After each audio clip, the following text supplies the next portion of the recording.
हम Gujarat board standard 12th की Marvel start कर रहे हैं।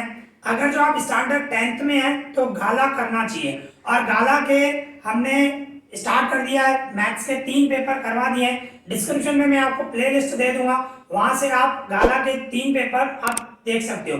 बिल्कुल इजी वे में, बिल्कुल डिटेल में एक्सप्लेन किया हुआ है। ओके, आज हम स्टैंडर्ड 12th स्टार्ट करने जा रहे हैं। और मार्वल, अगर जो आप स्टैंडर्ड 12th में तो मार्वल प्रेफर करो, गाला मैं नहीं बोलूंगा, ठीक है ना। मार्वल ज्यादा बेस्ट रहता है स्टैंडर्ड 12th में। ओके, तो आज हम मार्वल स्टार्ट कर रहे हैं और उसमें भी अकाउंट स्टार्ट कर रहे हैं, ठीक है ना। तो अकाउंट का पेपर फर्स्ट स्टार्ट कर रहे हैं। देखो हमें क्या मिला हुआ है। आज हम मार्वल का पेपर 1 स्टार्ट कर रहे हैं, उसमें सेक्शन सी स्टार्ट कर रहे हैं। सेक्शन सी क्यों स्टार्ट कर रहे हैं? सेक्शन ए में एमसीक्यूज है एंड सेक्शन बी में थ्योरी से रिलेटेड क्वेश्चंस हैं। अगर जो आपको सेक्शन ए या बी में कोई भी डाउट हो तो मुझे कमेंट करना, मैं उसका आपको रिप्लाई कर दूंगा, ठीक है ना, उसका आंसर बता दूंगा। बाकी इजी है, थ्योरी से रिलेटेड है, आप खुद कर सकते हो। तो इसीलिए सेक्शन सी से स्टार्ट करें। ओके, सेक्शन सी में भी हमारे पास क्वेश्चन नंबर 31 है, तो उसकी हम मीनिंग समझ रहे हैं। तो देखो हमें क्या मिला हुआ है। दी क्लोजिंग कैपिटल ऑफ अंश इज ₹80,000। भाई अंश है, उसकी क्लोजिंग कैपिटल बता रहा है, ध्यान रखना। क्लोजिंग कैपिटल 80,000 है। फिर क्या होता है, इन विच ₹12,500 ड्राइंग ऑफ करंट ईयर, मतलब इस साल की करंट ईयर की ड्राइंग इतनी है 12,500। इसके बाद प्रॉफिट ऑफ ₹17,800 आर रिकॉर्डेड, और प्रॉफिट कितना बता रहा है 17,800। ओके, फिर आगे क्या बता रहे हैं, what will be the interest eight 6% per annum on the opening capital. तो आपसे पूछ रहा है इंटरेस्ट ऑन कैपिटल कितना होगा, और वो भी ओपनिंग कैपिटल पे 6% पर एनम बता रहा है। तो इंटरेस्ट ऑन कैपिटल हमेशा ओपनिंग कैपिटल पे ही निकलता है, क्लोजिंग कैपिटल पे नहीं निकलता है। तो हमें पहले ओपनिंग कैपिटल निकालनी पड़ेगी, उसके बाद उस पे इंटरेस्ट निकालना पड़ेगा, ठीक है ना। तो देखो किस तरह होगा, आपको पता होगा, जैसे हम बैलेंस शीट बनाते हैं तो उसमें क्या करते हैं, हमारे पास ओपनिंग कैपिटल मिली होती है, ठीक है ना, मींस ओपनिंग कैपिटल जो भी हो, फिर उसमें हम प्रॉफिट ऐड करते हैं, ठीक है ना। प्रॉफिट ऐड करेंगे, फिर जो भी आंसर आया उसमें से हम ड्राइंग माइनस करते हैं, और ड्राइंग माइनस करने के बाद जो आता है उसको हम क्लोजिंग कैपिटल बोलते हैं, ठीक है ना। यह आपको पता होना चाहिए। ओपनिंग कैपिटल जैसे हम बनाते हैं बैलेंस शीट में, आपको ओपनिंग कैपिटल ही मिली होती है, तो ओपनिंग कैपिटल उसमें प्रॉफिट ऐड करते हैं, फिर ड्राइंग माइनस करते हैं, फिर प्लस माइनस करने के बाद जो आता है उसको हम क्लोजिंग कैपिटल कहते हैं, ठीक है ना।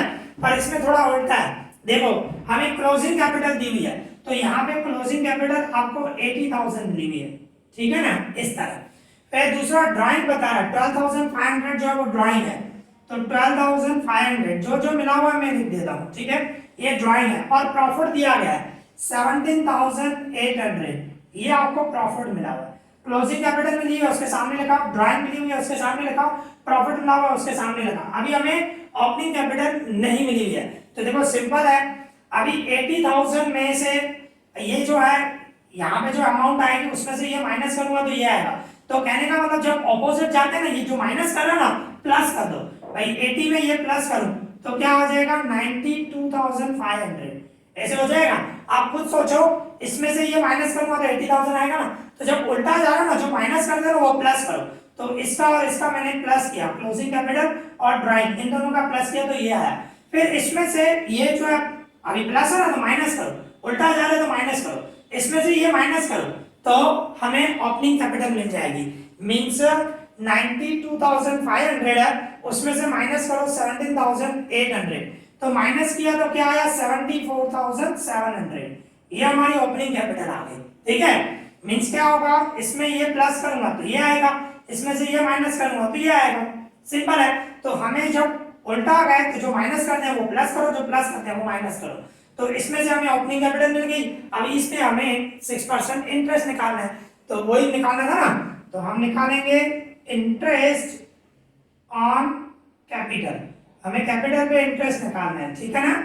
तो 74,700 उसका मैं 6% निकालूंगा, ठीक है, तो हमें इंटरेस्ट ऑन कैपिटल आ जाएगा। तो कितना आया 4482। ओके, तो इस तरह ये हमारा सम कंप्लीट हो गया, ठीक है। अभी इसी तरह हमारे पास क्वेश्चन नंबर 32 है, तो उसकी मीनिंग समझे। देखो हमें क्या मिला हुआ है, Janvi withdraws ₹500 in the beginning of every month.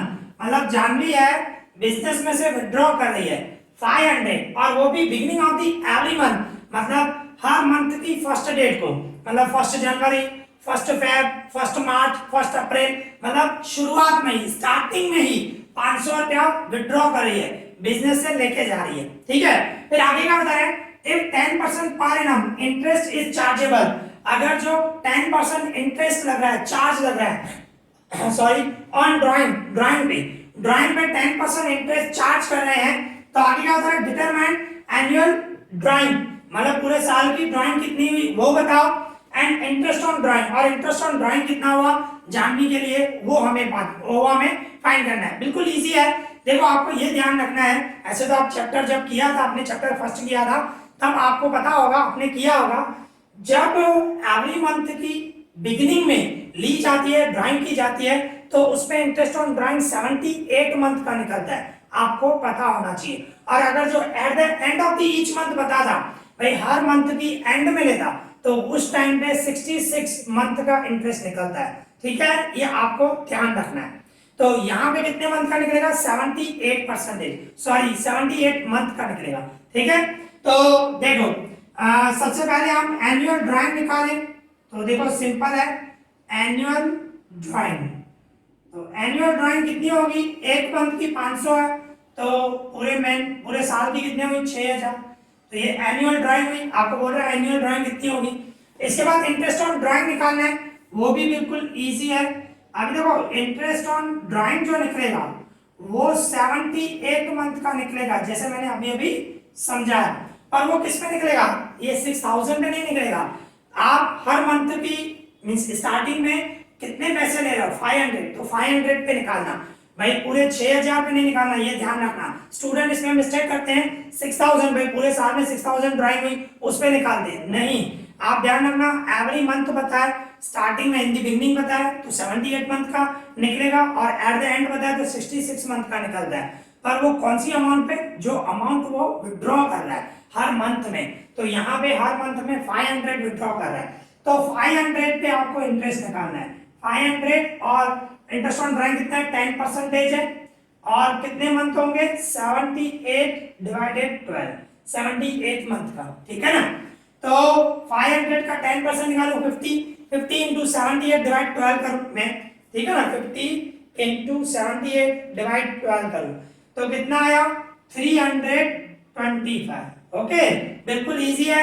यहाँ पे हमारा सम कंप्लीट हो गया, हमें जो फाइंड करना था एनुअल ड्राइंग वो भी आ गया, इंटरेस्ट ऑन ड्राइंग वो भी आ गया। ओके, तो यहाँ पे ये हमारा सम कंप्लीट हो गया।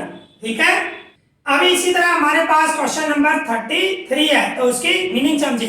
देखो हमें क्या मिला हुआ है, Anju, Manu and Sanju are the partner in a firm sharing profit and loss in the ratio of 2:1, means 3 partner हैं, अंजू, मनु एंड संजू 3 पार्टनर हैं, जिनका प्रॉफिट शेयरिंग रेशियो कौन सा है, 2:1 है। ठीक है, फिर आगे क्या बता रहे हैं, दे decided to share profit and loss in the ratio of 3:1 in future, means उन्होंने डिसाइड किया, तीनों पार्टनर ने डिसाइड किया कि फ्यूचर में वो अपना प्रॉफिट शेयरिंग रेशियो चेंज करना चाहते हैं। कौन सा रखना चाहते हैं, 3:1, ये न्यू रेशियो, ठीक है ना, ये चेंज करना चाहते हैं।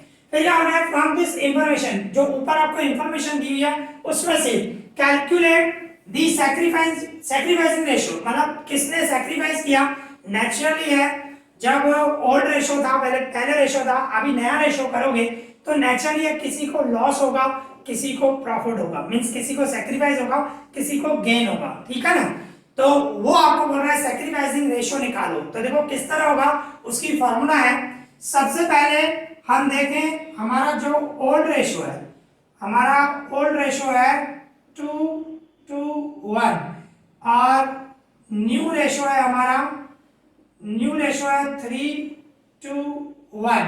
ओके, तो अभी हमारी सैक्रिफाइस रेशो की formula, sacrifice ratio equals to old minus new, means old ratio minus new ratio. ठीक है, ये फॉर्मूला है, इससे हम फाइंड करेंगे सबसे पहले हम किसके लिए करें, अंजू के लिए, तो इस तरह बोलूंगा अंजू सैक्रिफाइस। भाई अंजू का सैक्रिफाइस कितना हुआ, तो देखो अंजू का ओल्ड माइनस न्यू, अंजू का ओल्ड क्या है 2 डिवाइड में 5, 2 डिवाइड में टोटल, ठीक है ना, और माइनस करूंगा न्यू रेशो, न्यू रेशो कौन सा है 3 डिवाइड में तीनों का टोटल 3 2 1 6 हुआ ना, और नीचे यहाँ पे 5 है और यहाँ पे 6 है, एलसीएम निकालो तो क्या होगा 30, तो मुझे डिवाइड में 30 लेके आना है, तो इसको मैं 6 से मल्टीप्लाई करूं, 6 2 जा 12, 6 5 जा 30, और इसको 5 से मल्टीप्लाई करूं, 5 3 जा 15, 5 6 जा 30, ठीक है ना। तो अभी आप देख सकते हो 30 में एक ही बार रखूं, एलसीएम हो गया 30 एक ही बार रखूं, ऊपर क्या होगा 12 माइनस 15, 12 में से 15 दे दो -3, तो अभी देखो आपने फॉर्मूला किसके लगाई है सैक्रिफाइस रेशो, और आंसर किसमें आया माइनस में, तो सैक्रिफाइस रेशो की फॉर्मूला लगाओ और माइनस में आए, इसका मतलब इसको गेन हो रहा है, इसको लॉस नहीं हुआ, मींस इसने सैक्रिफाइस नहीं किया, इसको गेन हुआ, माइनस में आंसर आया इसकी वजह से, ठीक है।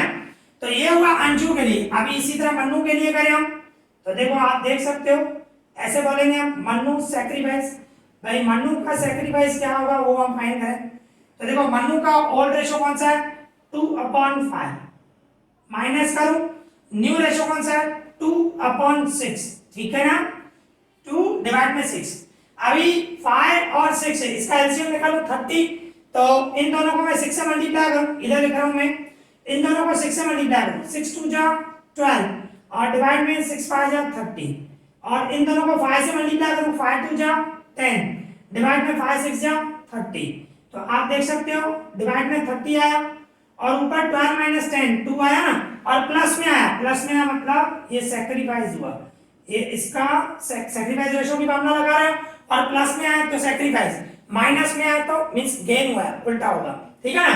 तो ये मन्नू का सैक्रिफाइस हुआ। अभी इसी तरह संजू, ठीक है, अभी संजू का लगाए हम, मींस संजू सैक्रिफाइस, संजू का सैक्रिफाइस निकालूं मैं, तो देखो संजू का ओल्ड रेशो कौन सा है 1 डिवाइड में 5, 1/5 माइनस, और न्यू रेशो कौन सा है 1/6 है, ठीक है ना, डिवाइड में टोटल जो होता है वो, इसमें भी 1 डिवाइड में टोटल 5 है 1/5 और 1 डिवाइड में 6, ठीक है। अभी 5 और 6 का एलसीएम 30 होगा, तो मैं इसको 6 से मल्टीप्लाई करूं, 6 1 जा 6, नीचे 6 5 जा 30, इन दोनों को 5 से 5 1 जा 5, 5 6 जा 30, मींस 30 एक ही बार रखूं, और ऊपर 6 माइनस 5 मतलब 1 हुआ ना, प्लस में 1 है, मतलब ये भी सैक्रिफाइस हुआ, तो संजू ने भी सैक्रिफाइस किया है, संजू ने भी, ठीक है, शॉर्ट में लिख रहा हूं। तो कहने का मतलब सैक्रिफाइस रेशो अगर जो मैं बोलूं, तो सैक्रिफाइस रेशो जो हुआ वो किसका हुआ, सिर्फ मन्नू और संजू का हुआ, अंजू को तो गेन हो रहा है, ठीक है ना।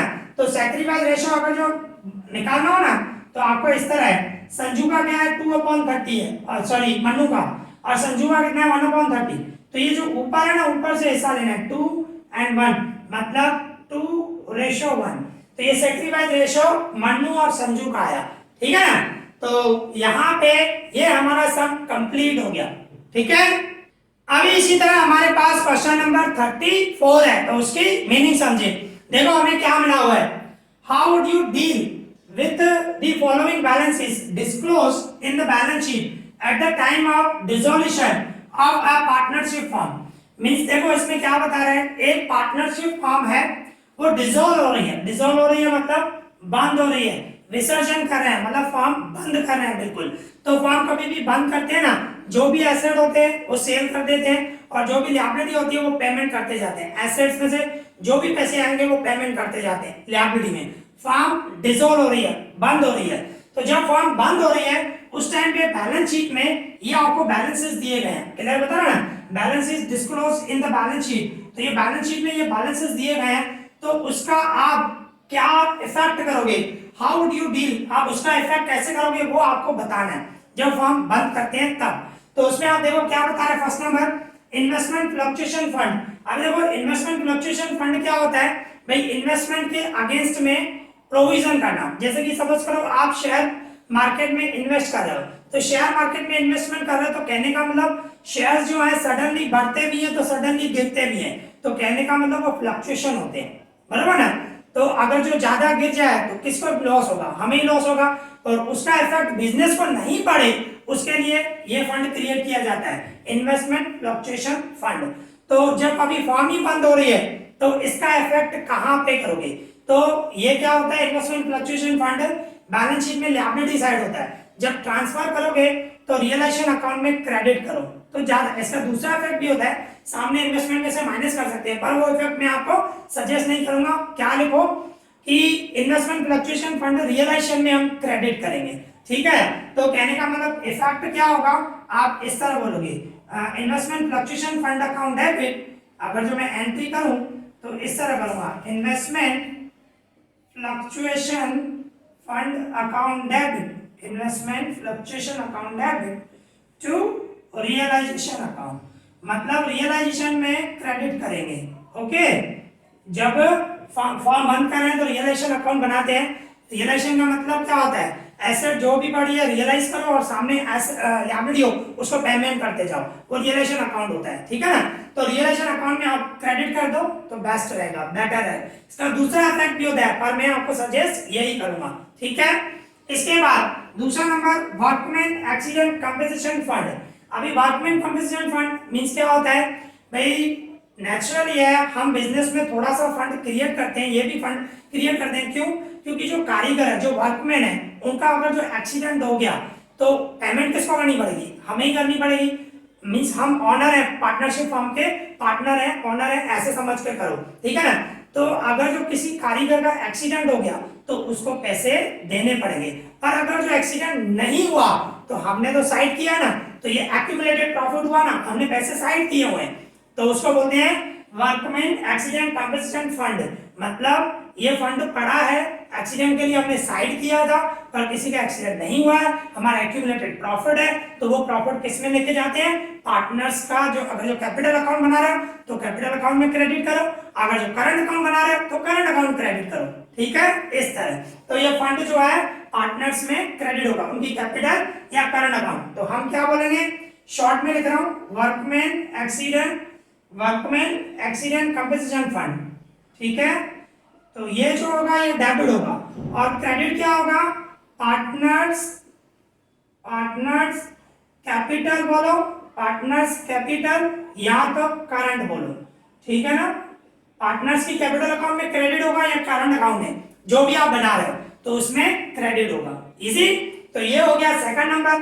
थर्ड नंबर आ जाओ, debit balance of profit and loss account. अभी प्रॉफिट एंड लॉस अकाउंट का डेबिट बैलेंस बता रहा है, डेबिट बैलेंस मतलब ये आपका लॉस है, बराबर ना, हो सकता है 1 साल का हो सकता है पिछले 2 साल का प्रॉफिट आप मतलब लिखते आ रहे हो बैलेंस शीट में, एक्यूमुलेटेड बोलते हैं उसको, जैसे कि इसमें एक्यूमुलेटेड प्रॉफिट था, ये एक्यूमुलेटेड लॉस हुआ, तो ये जो लॉस है डेबिट बैलेंस बोल रहा है ना, डेबिट बैलेंस मतलब ये लॉस है और वो बैलेंस शीट में एसेट साइड लिखा जाता है, ठीक है ना। तो क्या होगा, लॉस क्या होगा, उनकी कैपिटल अकाउंट में डेबिट करेंगे या तो करंट अकाउंट में डेबिट करेंगे, और ये profit and loss account credit होगा। कहने का मतलब एंट्री किस तरह करोगे, इस तरह करोगे, मींस यहाँ पे एंट्री लिख रहा हूं, पार्टनर्स कैपिटल, जो भी हो कैपिटल हो या करंट अकाउंट हो, आप जो भी बना रहे हो अकाउंट डेबिट होगा, उनका डेबिट होगा, पार्टनर्स कैपिटल अकाउंट डेबिट या पार्टनर्स करंट अकाउंट डेबिट, और क्रेडिट क्या करोगे, to profit and loss account, इस तरह होगा, ठीक है। तो बिल्कुल इजी है, आपको वही पूछ रहा है कि इनका इफेक्ट आप किस तरह करोगे। तो इन्वेस्टमेंट फ्लक्चुएशन फंड है तो वो रियलाइजेशन में क्रेडिट करेंगे, रियलाइजेशन में क्रेडिट करेंगे, तो एंट्री क्या करोगे, investment fluctuation fund account debit to realisation account. और वर्कमैन एक्सीडेंट कंपनसेशन फंड में कहां पे करते हो, पार्टनर्स अकाउंट बनाओगे, पार्टनर्स कैपिटल या करंट उसमें क्रेडिट करेंगे और डेबिट ये करेंगे, workman accident compensation fund account debit to partners capital account या तो करंट अकाउंट, जो भी लिखो। इसके बाद प्रॉफिट एंड लॉस अकाउंट का डेबिट बैलेंस बता रहा है, मतलब वो आपका लॉस है, लॉस जो होता है पार्टनर्स की कैपिटल में डेबिट किया जाता है, तो पार्टनर्स कैपिटल अकाउंट या तो करंट अकाउंट जो भी हो डेबिट, और टू क्या करोगे, profit and loss account, okay. इस तरह आपको डील करना, मतलब इस तरह आपको इफेक्ट करना है। यहाँ पे ये हमारा सम कंप्लीट हो गया, ठीक है। अभी इसी तरह हमारे पास क्वेश्चन नंबर 35 है, तो उसकी मीनिंग समझे। देखो हमें क्या मिला हुआ है, पास journal entries for the following transaction of firm in the case of firms dissolution. Means क्या बता रहे हैं, फर्म डिसॉल्व हो रही है, फर्म डिसॉल्व हो रही है मींस फर्म बंद हो रही है, बराबर ना। उसमें मैंने आपको बताया जो भी एसेट्स होंगी वो मार्केट में सेल कर देंगे और जो भी पैसे आएंगे लिएबिलिटी को पेमेंट करते जाएंगे। फॉर्म बंद कर रहे हैं, डिसॉल्व हो रही है, तो वही बोल रहा है फॉर्म जब डिसॉल्व हो रही है उस टाइम पे ये जो नीचे ट्रांजेक्शन दिए गए उसकी जर्नल एंट्री क्या होगी वो हमें बताना है, ठीक है ना। तो देखो फर्स्ट नंबर क्या बता रहे हैं, देखो सबसे पहले आप जो जर्नल एंट्री कर रहे हो तो अच्छे से बनाना, date particular LF debit credit, ये आप अच्छी तरह सिस्टमेटिक बनाना क्योंकि आप बोर्ड में करोगे तो सिस्टमेटिक होना चाहिए। यहाँ पे मेरे पास स्पेस नहीं है तो मैं सिर्फ एंट्री समझाऊंगा, ठीक है ना, आप सिस्टमेटिक करना प्लीज। तो देखो क्या बता रहा है first number, goodwill is not disclose in the book, means क्या बता रहा है, गुडविल जो है फॉर्म में नहीं दिखाई गई है, बुक्स में नहीं दिखाई गई है, but ₹50,000 are realise during dissolution, जब फॉर्म बंद हो रही है तो गुडविल के हमारे पास 50,000 मिल रहे हैं, 50,000 मिल रहे हैं, तो उसकी एंट्री होगी। जब बिजनेस में नहीं दिखाई गई है तो कोई प्रॉब्लम नहीं है, पर पैसे तो आ रहे हैं ना, गुडविल के कितने आ रहे हैं, 50,000 रियलाइज हो रहा है, बराबर ना, तो गुडविल के पैसे आ रहे हैं, तो उसकी एंट्री क्या करोगे, उसकी एंट्री हम करेंगे, पैसे आएंगे तो कैश डेबिट करेंगे, कैश लिखो या बैंक लिखो जो भी लिखो, ठीक है, मैं कैश बैंक दोनों लिख देता हूँ। कैश अकाउंट डेबिट इस तरह होगा टू रियलाइजेशन अकाउंट, रियलाइजेशन में क्या होगा, क्रेडिट होगा, ठीक है ना, bank account debit to realisation account, और जितने आ रहे हैं, कितने आ रहे हैं, 50,000 आ रहे हैं गुडविल के, तो ये एंट्री की जाएगी। ओके, तो ये फर्स्ट नंबर कंप्लीट हो गया। सेकंड नंबर देखें क्या बता रहे हैं, machine is disclose in the book at the time of dissolution for ₹2 lakh, मतलब बोल रहा है मशीन जो है बैलेंस शीट में दिखाई गई है, डिसोल्यूशन के टाइम पे बैलेंस शीट में बुक वैल्यू लिखी हुई है 2 लाख, डिस्क्लोज मतलब दिखी हुई है, बैलेंस शीट में कितना बता रहा है, मशीन का 2 लाख बता रहा है, फिर क्या बता रहा है, बुक वैल्यू इज रियलाइज, और जितनी बुक वैल्यू ना उतने ही पैसे आ रहे हैं, रियलाइज उतना ही हो रहा है, तो इसकी 2 एंट्री करो तो बेटर रहता है, पर कभी कभी एक एंट्री भी करोगे तो चल जाता है, पर मैं सजेस्ट करूंगा 2 एंट्री करेंगे, ठीक है ना। तो ये जो सेकंड नंबर पॉइंट है इसकी हम 2 एंट्री करेंगे। फर्स्ट नंबर क्या करोगे, जो मशीन है रियलाइजेशन में ट्रांसफर करते हैं, मतलब realisation account debit to machine account, first entry ये करेंगे, बैलेंस शीट में से ट्रांसफर करते हैं, ठीक है ना, तो इस तरह होगा realisation account debit to machine account, okay, इस तरह realisation account debit to machine account, और जितने की यार 2 लाख है तो 2 लाख ही लिखेंगे। देखो मैं फिर से बोल रहा हूँ सिस्टमैटिक लिखना, date particular LF debit credit, मैं ऐसे लिख रहा हूँ, ओके, ध्यान रखना।